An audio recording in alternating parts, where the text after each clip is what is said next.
Hello and welcome to another episode of Beer Man's Notable Beer Reviews. Today I have a very exciting beer for myself to share with you guys. This is another beer from Brew, which I think a lot of you know is one of my favorite breweries throughout of Braddock, Pennsylvania, which is right outside of Pittsburgh, which is where I'm originally from.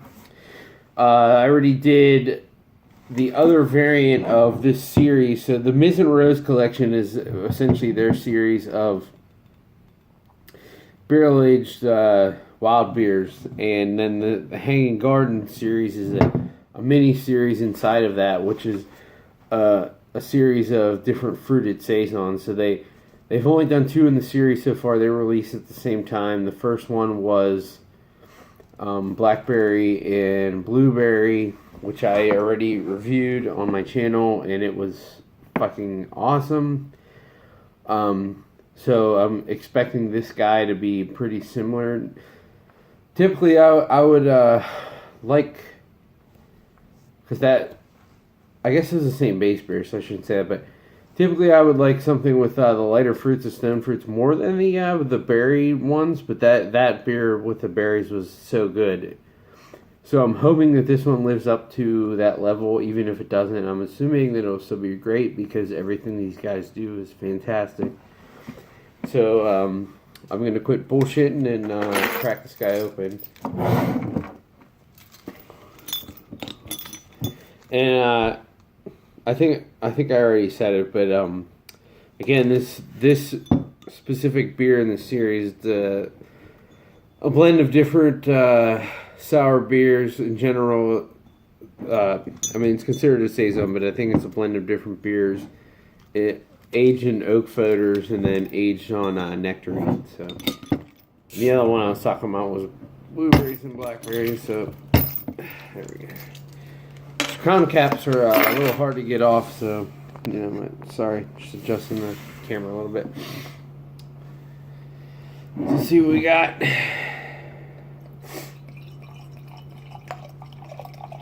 Let's put a little bit there because I'm an idiot.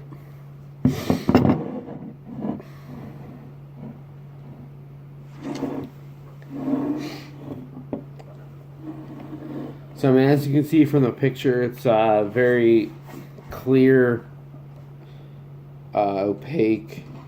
I don't know, let's say very clear.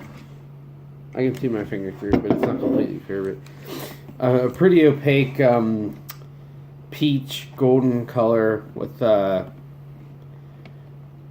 would say a standard, which I would consider standard. You know, some of these sours and saisons are really highly carbonated, but I don't think theirs are, which I really appreciate, because some of these, I think they're better off with lesser carbonation. It really brings out the true funk and character of the beer, so I'm glad that it's already dissipated a little bit. I can already smell the oak character from here, so I'm pretty excited to dive into this one. Let's see what we got. Oh, so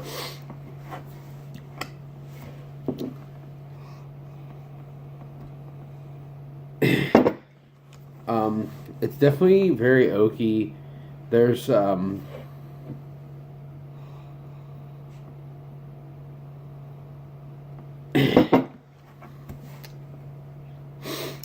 there's a little bit of like cobwebby old basement character to it, and there's also some nectarine.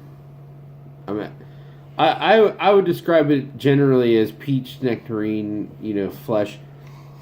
Something in that realm, peach nectarine apricot flesh. I'm not, my palate is not dialed in enough, and I haven't eaten enough nectarines, peaches, and apricots to really separate the difference. Apricots and peaches are definitely a little different, but nectarines, I kind of lump them in with both of those. I don't know that I would be able to pull it out of one or the other, but I mean, it's definitely in that realm, so I'm gonna go with that.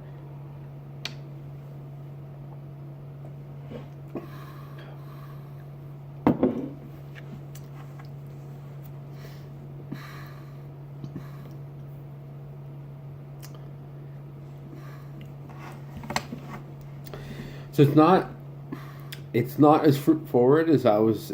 Not that the nose was crazy fruit forward, but it's still less fruit forward than I was expecting from the nose.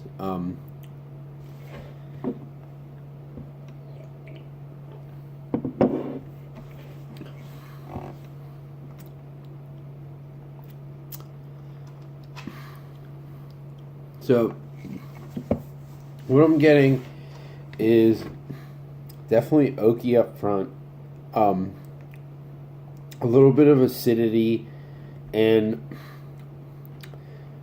there is definitely some fruit character, but to me it's almost more like green apple than it is stone fruit, but definitely not in a green apple like brewing fall way. It's very, very well balanced. If you just told me this was an oak aged golden sour and there wasn't fruit in it, I would believe it. I get the fruit character because I know it's in it, but sometimes that comes out just with the wild fermentation itself, and not necessarily because there's fruit added in it. It's really, really balanced though.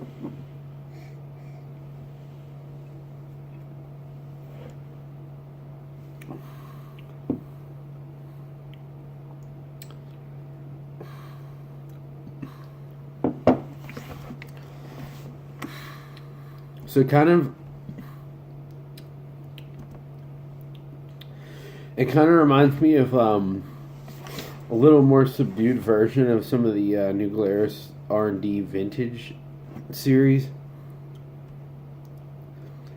I'm getting, the more I drink it, the more I taste the fruit. I think what it is I'm expecting more acidity from it than it has for what it is. I guess that makes sense because it's a Saison and not, a sour per se. It's a mixed culture Saison. But yeah, it's really oaky, that's what I've come to find with a lot of their stuff. And I know these are in, I think these are in the foeders, which makes sense because it's pretty new. So I think those foeders have a lot of oak character to them still because they've only had a couple runs in them. Hold on, I just want to check this real quick. So I think they might have been in foeders, but here it says barrel aged, so I might be completely wrong about that. I don't know. Yeah, it has a lot of barrel character, but it's definitely not like a winey barrel character. I don't think this was in white wine barrels or anything like that.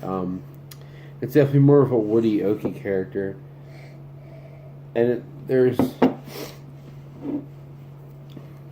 a lot of hints of the New Glarus house yeast character, but it's all very, very subtle.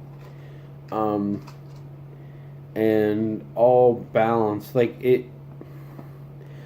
think it's fantastic, but I could understand why certain people might not like it because, if you're a sour fan, it's not very sour and it's not fruit laden either. It's just a crazy, incredibly drinkable, nice, wild, slightly tart beer with a little bit of fruit character.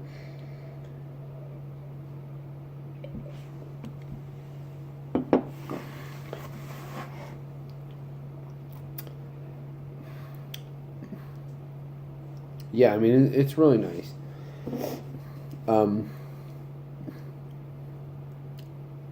Again, if this is where they're starting, I can only imagine where they're going to be in a year or two. That's all I'll say about the series. This and then the couple Mizzen Roses they did about 6 months ago.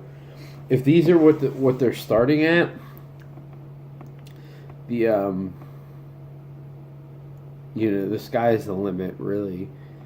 It's a really, really good starting point. If this is the yeast, if this is a character that they're going to start with and, incorporate some other yeast into it to give it a little more lacto forward, whatever it may be, I'm really excited for that. So, on my general scale, I would absolutely say buy this. Obviously you can't get anywhere else besides Brew Gentleman. So if they're there, buy it. If anyone's offering to let you buy it for cost, buy it. If you can trade for it, trade for it. If you just like really nice, well made American wild beers with a little bit of acidity, a little bit of fruit, but a lot of natural wild character to it, this is what you want. It's a really good beer. I will say that I don't like it as much as the blackberry blueberry one. That one was, to me, that was almost an American version of blackberry, which is saying an incredible lot. So, I won't say it's as good as that, but I do really like it. But if you just, if you want to try something new, and you're looking for something that's not just straight acidity and lactic acid and fruit, this is a great brewery to start with. They're doing some really good stuff with this, not to mention, obviously, all their awesome hobby beers, and their German styles are kicking ass, too. So, I hope you guys enjoyed this review. Like, comment, subscribe, and I look forward to doing the next one. Thanks.